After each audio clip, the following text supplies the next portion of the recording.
বৃষ্টির জন্য নামাজে দাঁড়িয়ে কান্নায় ভেঙে পড়েছেন ইরানের ধর্মপ্রাণ মুসল্লিরা।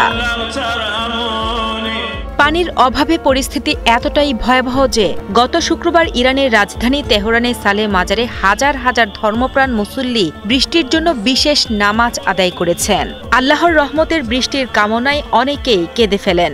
নারী পুরুষ নির্বিশেষে অসংখ্য মানুষ দুই হাত তুলে প্রার্থনায় অংশ নেন।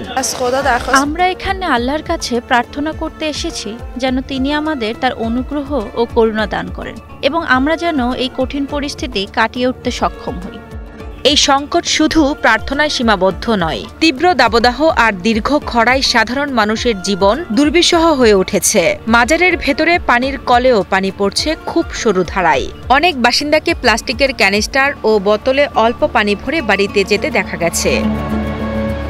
ইরানের কর্মকর্তারা সতর্ক করে বলেছেন যে যদি দেশটিতে খরা অব্যাহত থাকে তাহলে 1 কোটিরও বেশি জনসংখ্যার শহর তেহরান শীঘ্রই বসবাসের অযোগ্য হয়ে পড়তে পারে। সরকারের এটি পরিচালনা করা উচিত, যেমন মিডিয়ার মাধ্যমে মানুষকে পানি সঞ্চয় করতে বলা এবং সমুদ্র থেকে পানি শহরে আনার জন্য পাইপলাইন তৈরি করা। অন্তত শহরগুলোকে খালি করা উচিত, বিশেষ করে তেহরান, কারণ এই শহর পানির সংকটের মুখোমুখি।